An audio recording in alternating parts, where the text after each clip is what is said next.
गया तो मैं पूछ बैठा केरल में कितने ऑर्फनेज हैं, तो मुझको कहा गया लगभग 900 ऑर्फनेज क्रिश्चियन चलाते हैं।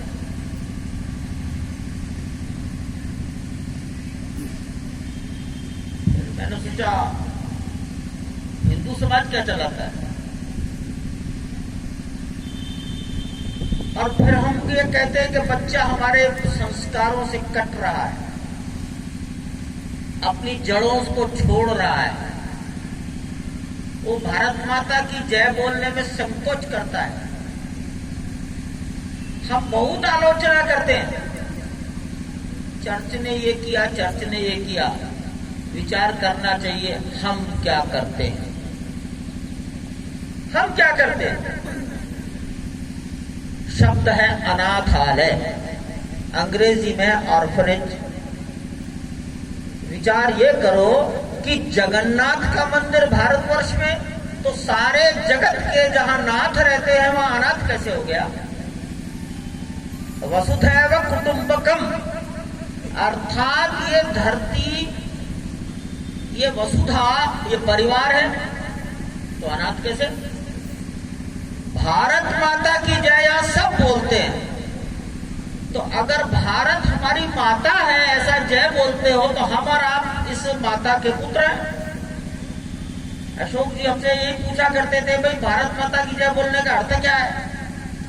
तुमने भी भारत माता की जय बोली और गरीब ने भी बोली, तो दोनों की माता अगर भारत है तो दोनों इस भारत माता के पुत्र हैं, और एक ही माँ के जितने पुत्र हैं आपस में बहन भाई, तो ये अनाथ शब्द कहां से आया। इसलिए इस सेवा केंद्र के नाम की जब चर्चा चली तो यह अनाथ शब्द नहीं आना चाहिए। अनाथ शब्द से बालक के अंदर स्वाभिमान निर्माण नहीं होगा, बालक का मस्तक झुका रहेगा और देने वाला समझता रहेगा मैं बहुत बड़ा आदमी हूं। विवेकानंद तो कहा करते थे हमें सौभाग्य मिला है सेवा करने का, इसलिए शब्द आया वात्सल्य। और जैसा ये बालकों का केंद्र, मैंने महामहिम को कहा कि यहाँ बालिकाओं का केंद्र चलता है, मुझे अच्छा लगा सुनकर कि उन्होंने वह भी देखा है। वो बालिकाओं का केंद्र है, उसका नाम है मातृ अंचल, माता का आंचल। बालिका को यह अनुभव होना ही चाहिए, ये मेरी माँ है। इस भावना से इनको बनाया गया। इनका संचालन कैसे हो, तो पहले दिन से मैं प्रदीप जी से आग्रह करता रहा, जैन साहब से आग्रह करता रहा, समाज के आधार पर चलना चाहिए। अब समाज में तो मंत्री भी आता है, तो वैसे मैं आपको बता दूं, ये उत्तर प्रदेश सरकार की भूमि पर बना है। ये सिंचाई विभाग की भूमि है। 2 टीन शेड अभी भी खड़े हैं। ओम प्रकाश सिंह सिंचाई मंत्री थे, उनको कहा गया, सीमेंट स्टोर थे, दे दिए उन्होंने। इस जमीन पर पुलिस स्टेशन बनना था, हाथ पैर दौड़ाए गए, तो कहा भाई पुलिस स्टेशन कहीं और बना लेना, बच्चे यहाँ खेलने लगेंगे। तो उतनी जमीन हमारे पास है, ये खेल कूद का मैदान है। अब भवन बनना जरूरी था, टीन शेड में चलते थे। तो मैं पूछ रहा था सबसे पहले कौन थे जिन्होंने यहाँ पर कुछ धन दिया था अपनी निधि से। बताया गया हरपाल साथी, मेंबर पार्लियामेंट।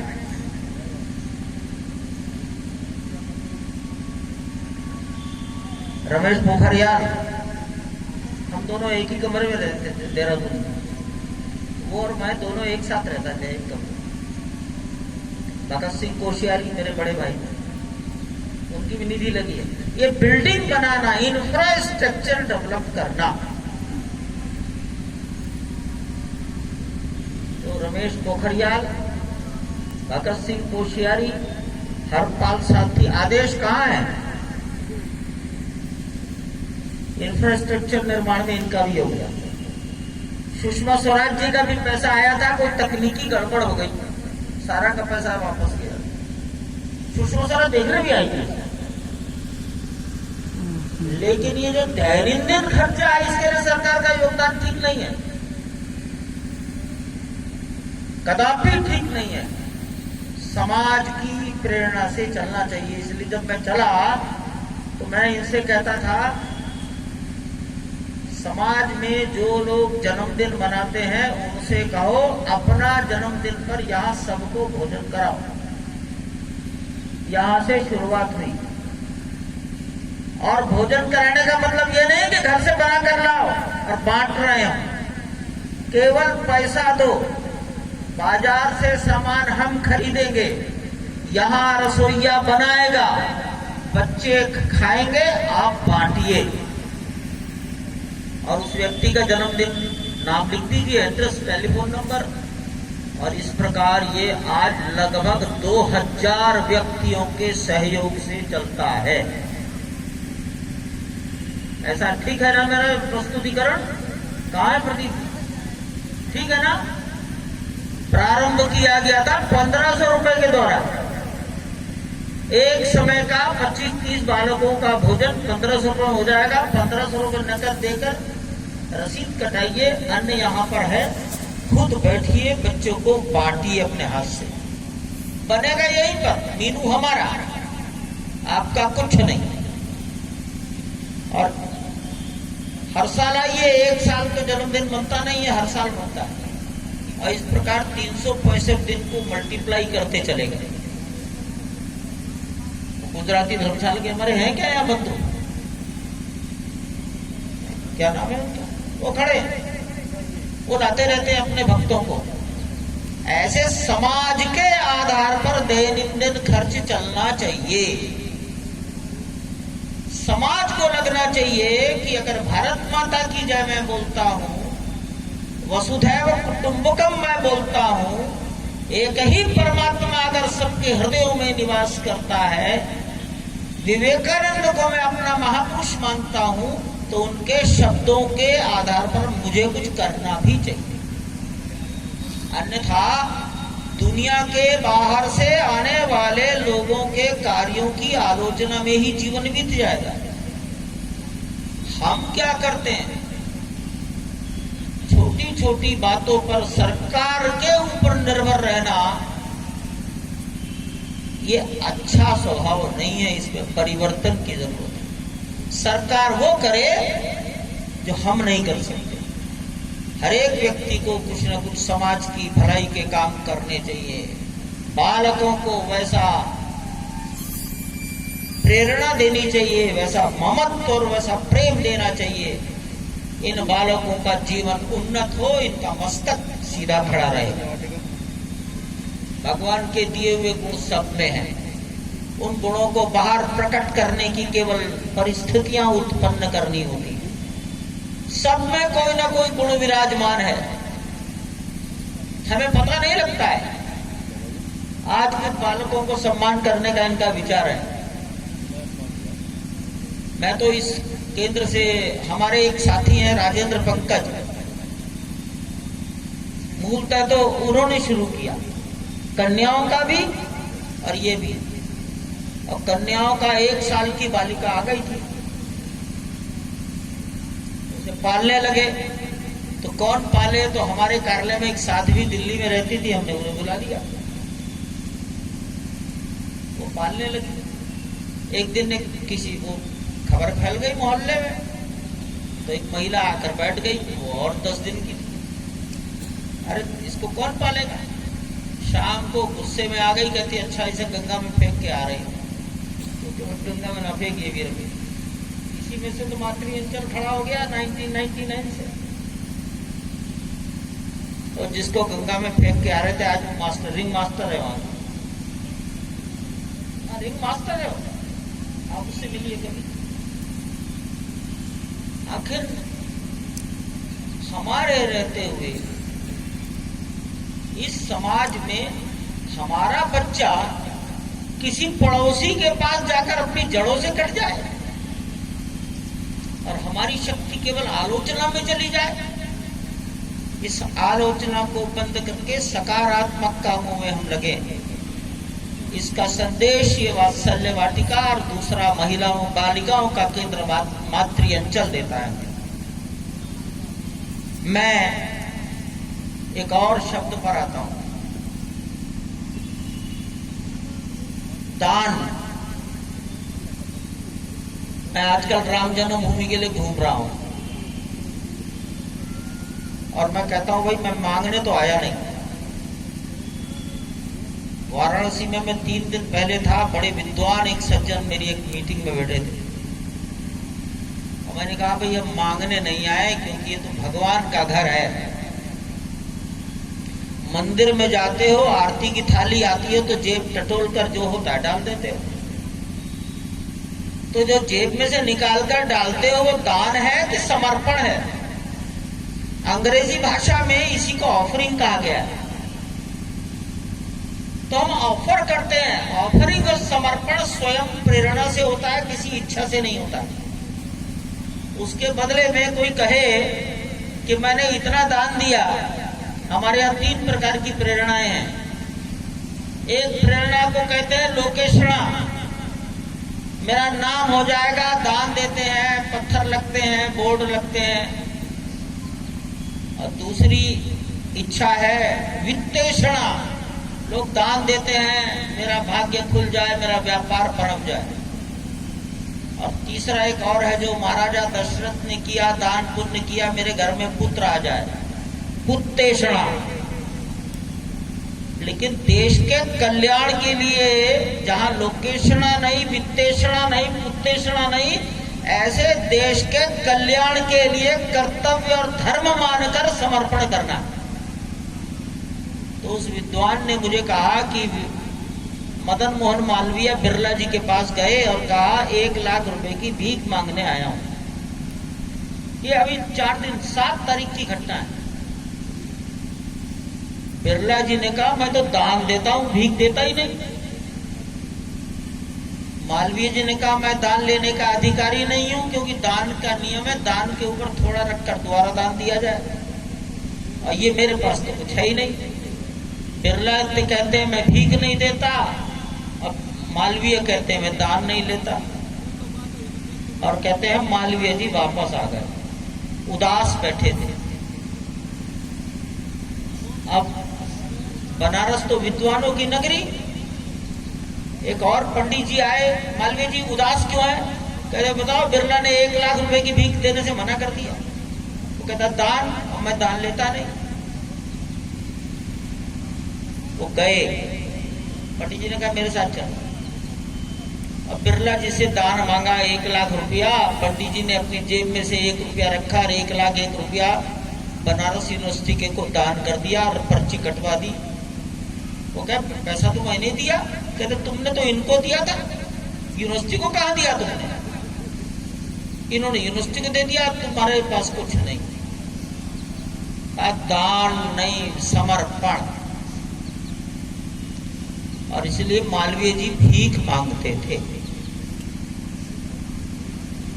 हमने राम जन्मभूमि के मंदिर निर्माण में जितना लिटरेचर छापा है, जितना कूपन छापा है, जितनी रसीद छापी है, उसमें डोनेशन शब्द का प्रयोग नहीं किया। और इनकम टैक्स का एक्ट पढ़िए, उस इनकम टैक्स के एक्ट में लिखा है कंट्रीब्यूशन, वॉलेंटरी कंट्रीब्यूशन। समाज के जीवन में कंट्रीब्यूट वॉलेंटरली, वॉलेंटरी कंट्रीब्यूशन चाहिए। ये जो इन्होंने कहा ना बच्चे को अडॉप्ट करो, अडॉप्शन है, बच्चे का अडॉप्शन है ना, बच्चा आपका। और बच्चा आपका तो बच्चे की समस्त जिम्मेदारियां आपकी, उसके जीवन का विकास ये आपका। मैं राम जन्मभूमि के लिए समर्पण निधि इन शब्दों का प्रयोग करता हूं, यही हमने छापा भी है। दान शब्द का प्रयोग ही नहीं किया। दूसरी बात, राम जन्मभूमि पर हमने ये सोची है कि एक व्यक्ति या 100 व्यक्तियों के द्वारा ना बने, बन सकता है। मैं ऐसे लोगों को जानता हूं और ऐसे लोग सब संपर्क में हैं। लेकिन हम चाहते हैं कि हिंदुस्तान की आधी आबादी का योगदान इसमें हो। आधी आबादी का अर्थ लगाया है कम से कम 11 करोड़ परिवार। एक परिवार में अगर 5 हैं व्यक्ति तो 55 से 60 करोड़ आबादी। प्रत्येक आबादी हर 2-3 लोगों में से एक है कि मेरा भी इसमें योगदान है। अगली बात, ये 11-12 करोड़ घर हिंदुस्तान के हर कोने से आने चाहिए। बद्रीनाथ के ऊपर का माणा गांव और हिमाचल के ऊपर लाहौर स्पीति, वहां से भी आना चाहिए। इसलिए अपने मिजोरम, मेघालय, नागालैंड, अरुणाचल प्रदेश, अंडमान निकोबार, त्रिपुरा और कच्छ का रण, यहां पर भी ध्यान दिया है। यहां कौन है जो राम जन्मभूमि के लिए 10 रुपया मिनिमम समर्पित कर सकता है? देश की 10 करोड़ फैमिलीज 100 रुपए का समर्पण करें। अपने जीवन में 10 रुपया, 100 रुपया हम कहां खड़े हैं, यह आपको सोचना है। हमारी सामर्थ्य 10 रुपया, 100 रुपया, 1000 रुपया क्या है? हमने 14 करोड़ घरों तक पहुंचने के लिए 14 करोड़ कूपन ही छिपवाए। इस प्रकार के समर्पण से समाज का काम चलेगा तो स्थायी चलेगा। एक बात की गई है, कब बन जाएगा, कितने दिन में बन जाएगा? तो मुझे लगता है 14 जनवरी कहा है और 5-7 दिन इसमें बढ़ सकते हैं, लेकिन 3 वर्ष में बनकर पूरा हो जाएगा। हम तो इसको 3 वर्ष जून से मानते थे, लेकिन जब वैज्ञानिकों ने इस पर काम करना शुरू किया, हमारे सेंट्रल बिल्डिंग CBRI के डायरेक्टर, मैंने आज ही बातचीत की उनसे, कल उन्होंने इच्छा व्यक्त की मेरे पास आओ। IIT Delhi, IIT Guwahati, IIT Madras, IIT Bombay, national institute of technology Surat के director, central building research institute Roorkee के डायरेक्टर, और हैदराबाद में भारत सरकार की संस्था है नेशनल जियो रिसर्च इंस्टीट्यूट NGRI हैदराबाद, उसके वैज्ञानिक टाटा और लाखन टुकड़ों के इंजीनियर्स जमीन के अध्ययन करने में जब लगे तो सन्न रह गए कि जमीन खोखली और पोली है। जमीन में नीचे कुछ है ही नहीं, केवल बालू बालू बालू और डैमेज है, मलबा भरा है। इसलिए अच्छी मजबूत पकड़ करने वाली नींव कहां से आए? इस पर ये सारे लगभग 15 से 20 इंजीनियर्स, इतने इंस्टीट्यूट जो मैंने नाम गिनाए, कई ऑप्शंस थे, एक एक करके ऑप्शंस का प्लस माइनस हो रहा है। और संभवतः 20 और 21 जनवरी में नृपेंद्र मिश्रा जी, जो प्रधानमंत्री जी के प्रमुख सचिव रहे हैं, 1967 बैच के IAS हैं, रिटायरमेंट के बाद उनको मोदी जी ने अपना प्रमुख सचिव बनाया था। वो हमारी इस कंस्ट्रक्शन कमेटी के चेयरपर्सन है। तब तक सब इंजीनियर्स एक कॉमन पॉइंट पर आ जाएंगे। देश की एक क्रीम काम कर रही है और इसके कारण इस अध्ययन में 5-6 महीने निकल गए, सारे रिजल्ट्स आ गए हैं। इसरो के फोटोग्राफ भी आए हैं। इसरो ने भी अपने फोटोग्राफ से धरती के नीचे का हालचाल बताया है। योग्यतम काम होगा। कई फील्ड्स पर, कई कॉर्नर्स में एक साथ काम कर रहे हैं ताकि जो भी स्वीकार हो जाए उसको प्रारंभ करने के लिए और अधिक समय न गंवाना पड़े। आप सबको ये समाचार शीघ्र मिलेगा समाचार पत्रों के माध्यम से। प्रधानमंत्री जी ने एक इच्छा और व्यक्त की है और इसके लिए उन्होंने भारत सरकार की वैज्ञानिक संस्था CSIR, council of scientific and industrial research, उसके वैज्ञानिकों को कहा है कि रामनवमी के दिन सूर्य की किरणें भगवान के चेहरे को प्रकाशित करें, ऐसी कोई व्यवस्था करें। आकाश विज्ञान का अध्ययन करने वाले वैज्ञानिक इस पर काम कर रहे हैं। ऐसी जब ऑनलाइन बैठक होती है तो मुझको भी अवसर मिलता है जाने का, बैठने का, सुनने का। संसार का एक ऐसा स्थान बनना चाहिए जिसके लिए हिंदुस्तान की आबादी का बच्चा बच्चा कहेंगे मेरा भी योगदान है, और दुनिया के वैज्ञानिकों को मानना चाहिए कि हिंदुस्तान की बुद्धि ने एक अद्भुत चीज खड़ी की है।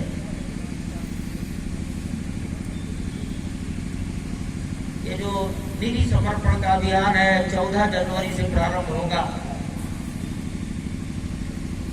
सब लोगों पर जाएंगे, राम जन्मभूमि का इतिहास बताएंगे और झोली फैलाएंगे। राष्ट्रपति महोदय ने भी कहा है कि मेरे पास आएंगे तो मैं भी सोच रहा हूं। मुख्यमंत्री महोदय ने दिया है, योगी जी ने बिना कहे पहुंच गए, बिना कहे। हमने तो कहा भी नहीं था, हमने तो सोचा ये तो इमेच्योर हो गया मामला, समय के पूर्व 14 जनवरी को आना था, ये कैसे आ गया? तो स्वेच्छा से दे रहे हैं।